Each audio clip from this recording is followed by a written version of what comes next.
Is our education system killing creativity?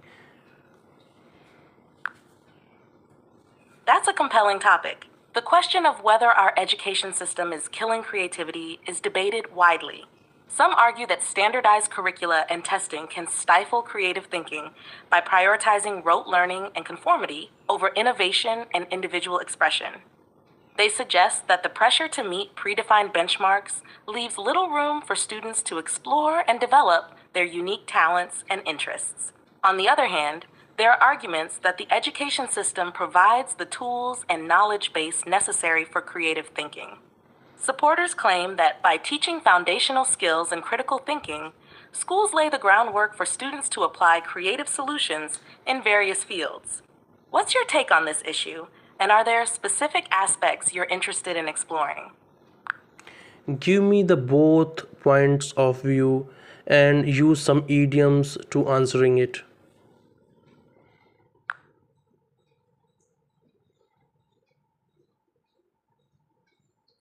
Absolutely. Let's explore both sides of this debate using some idiomatic expressions to add flavor. Point of view: the education system is killing creativity, putting creativity in a straitjacket. Critics argue that the education system puts creativity in a straitjacket by enforcing a one size fits all approach. This often stifles the spark of creativity as students are required to conform to standard testing and uniform curricula, which clip the wings of those who might excel through less conventional means. Missing the forest for the trees. In the rush to cover syllabus points and prepare for standardized tests, educators might miss the forest for the trees, focusing so much on details and memorization that they neglect to foster creative thinking and problem solving skills, which are crucial in real world contexts. Point of view: the education system supports creativity, laying the groundwork. Supporters of the current education system believe that it lays the groundwork for creative thinking. By providing students with a broad base of knowledge and teaching critical thinking skills, the system sets the stage for students to apply creative solutions innovatively and effectively across various domains, giving the tools to build. This perspective argues that the education system gives students the tools to build their creative capacities. Classes like art, music, and literature open doors for creative expression, and interdisciplinary approaches can bridge the gap between rote learning and innovative thinking. Each side of the debate offers valid points, showing that the relationship between education and creativity isn't black and white, but rather a mixed bag of potential benefits and drawbacks. How do you see these arguments playing out in real life educational settings? How many idioms did you use?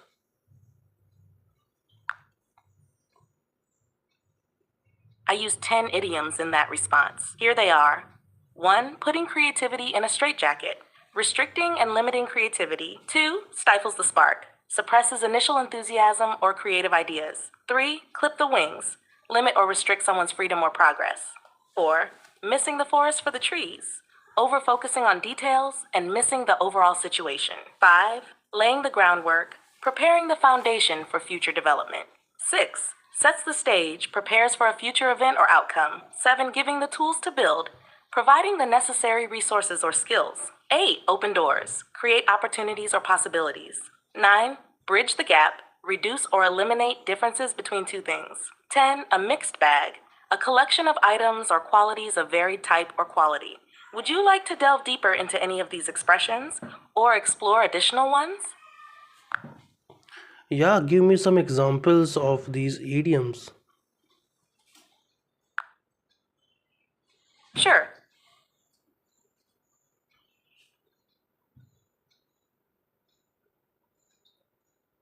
Here are examples for each of the idioms I mentioned, showing how they can be used in different contexts. 1. Putting creativity in a straitjacket. The strict corporate guidelines are putting creativity in a straitjacket, leaving little room for innovative designs. 2. Stifles the spark.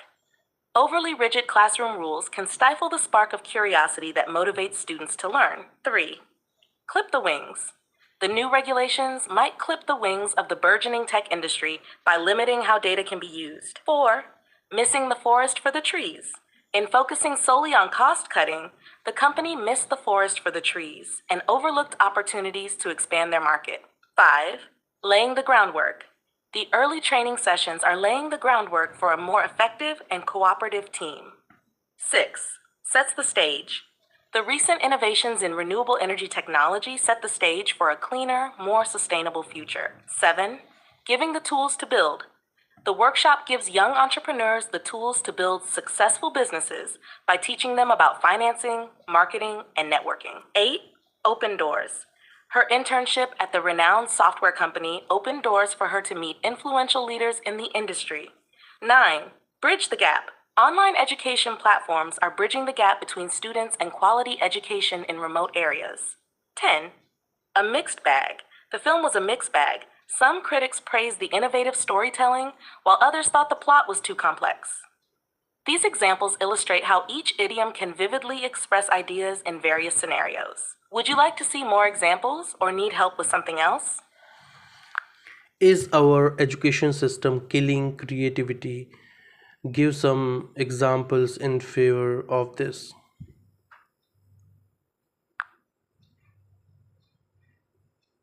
The argument that the education system may be stifling creativity often centers around a few key points. Here are some examples supporting the view that the education system might be killing creativity.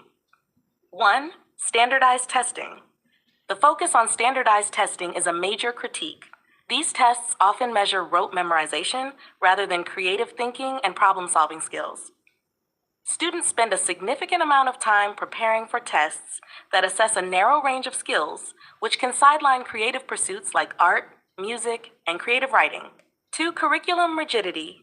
Many school curriculums are tightly controlled and leave little room for teachers or students to stray from the prescribed content. This can limit opportunities for creative expression and exploration, as the priority is often to cover all the necessary material dictated by the curriculum standards, rather than to delve deeply into topics that might inspire innovative thinking. 3. Lack of diverse subjects. In many educational systems, there is a heavy emphasis on traditional academic subjects such as math, science, and language arts. While these are important, the reduced emphasis on subjects that naturally lend themselves to creative expression, like art, drama, and music, means that students may have fewer opportunities to develop their creative abilities in school settings. These examples illustrate how certain aspects of the current education system could potentially curb creativity by prioritizing standardized assessments and a fixed curriculum over creative expression and exploration. Thank you so much for the details. Can you please provide some examples of other countries' education system, how they are killing creativity? Give some narrative of other countries with the name of the country. Certainly. Here are examples from different countries that illustrate how certain aspects of their education systems could be perceived as stifling creativity. 1. Japan. Known for its rigorous education system, Japan places a strong emphasis on memorization and passing highly competitive entrance exams. These exams are crucial for determining a student's educational and career path. The pressure to succeed on these exams can lead to a highly structured and stressful learning environment, leaving little room for creative pursuits or critical thinking. The focus is often more on conformity and precision rather than on innovation and creativity. 2. China. China's education system is often criticized for its focus on rote learning and the Gaokao, the National College Entrance Examination, which is seen as the key to a successful future. This singular focus can overshadow other non-academic talents and creative skills.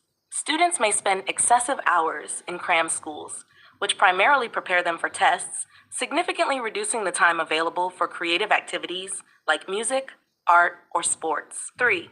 United Kingdom. In recent years, there has been concern in the UK about the marginalization of creative subjects in schools, such as drama, music, and art, due to budget cuts and a push towards prioritizing STEM, science, technology, engineering, and mathematics subjects. This shift is often driven by the desire to enhance future job prospects in the perceived high-value STEM industries, potentially at the expense of –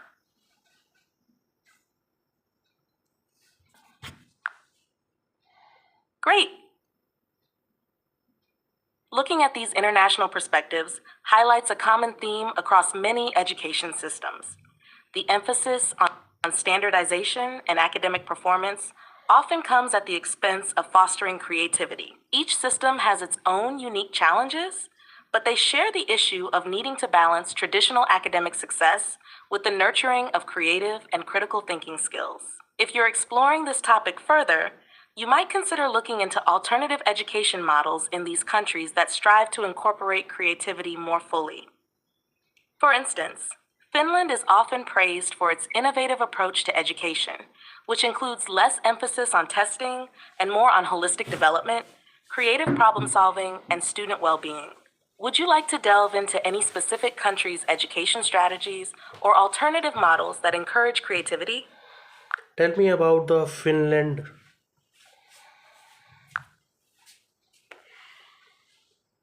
Finland's education system is renowned for its progressive approach that places a strong emphasis on creativity and student well-being. Here are some key features that highlight how Finland supports creativity in education. 1. Less focus on standardized testing. Unlike many other education systems, Finnish schools have minimal focus on standardized testing. Students only take one mandatory standardized test at the age of 16.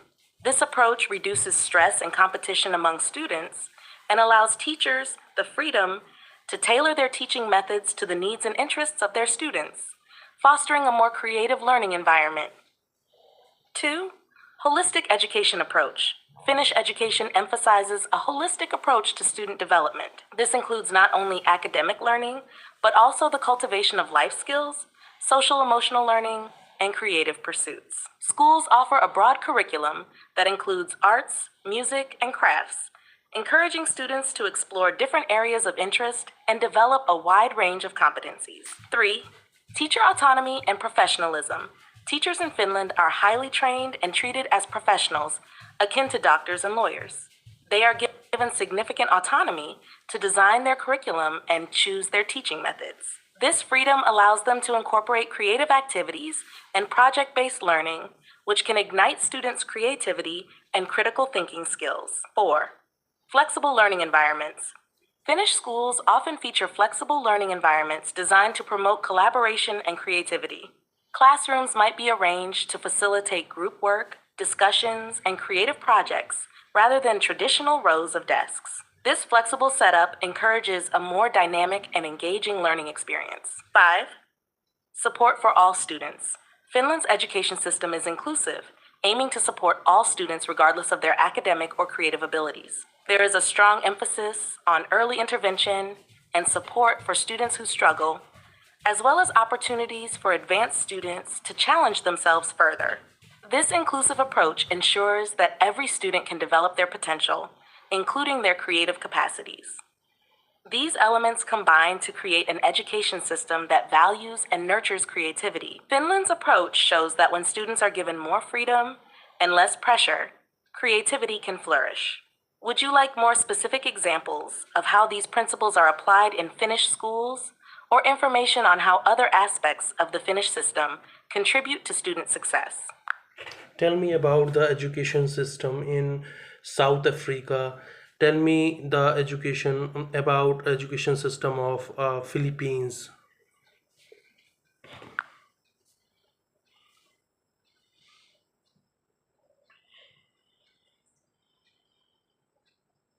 Let's take a closer look at the education systems of South Africa and the Philippines, highlighting their structures and some challenges they face. South Africa's structure. South Africa's education system is divided into 3 stages. Foundation phase, grades 1 to 3, intermediate phase, grades 4 to 6, and senior phase, grades 7 to 9, followed by the further education and training, F phase, grades 10 to 12. Education is compulsory until the end of grade 9, and the curriculum emphasizes a wide range of subjects, including languages, mathematics, science, technology, social sciences, and life orientation. Challenges: inequality. One of the biggest challenges in South Africa's education system is the significant disparity in quality and resources between schools in affluent areas and those in poorer or rural areas. This inequality can affect the overall effectiveness of education and limits opportunities for underprivileged students. Quality of education. Despite reforms, many schools struggle with issues like overcrowded classrooms, underqualified teachers, and inadequate infrastructure. These factors can hinder the educational progress and creativity of students, limiting their ability to perform well academically or pursue creative interests. Philippine structure.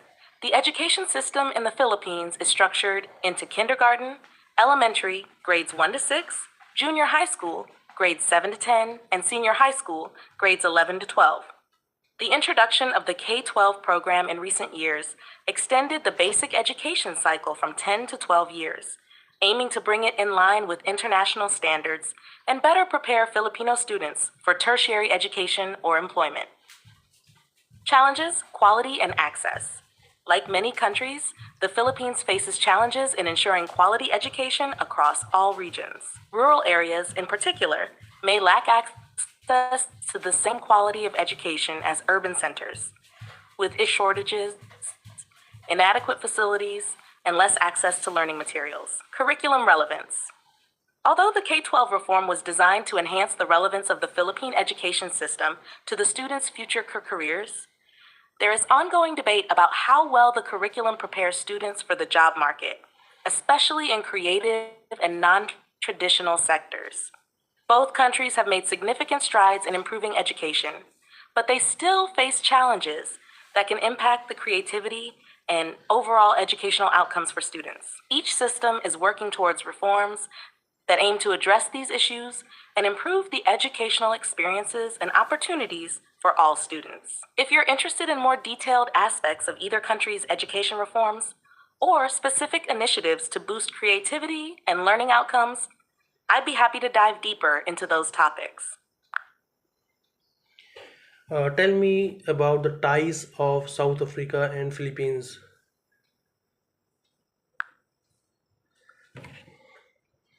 South Africa and the Philippines maintain diplomatic relations that encompass several areas, including trade, cultural exchange, and political cooperation.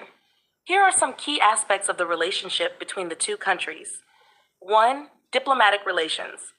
The diplomatic ties between South Africa and the Philippines were officially established in 1993, shortly before the end of apartheid in South Africa.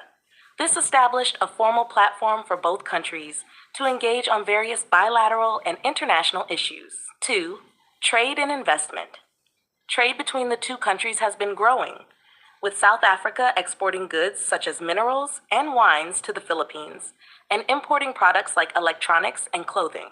Both nations look to expand trade agreements to include more diverse products and services, enhancing economic ties.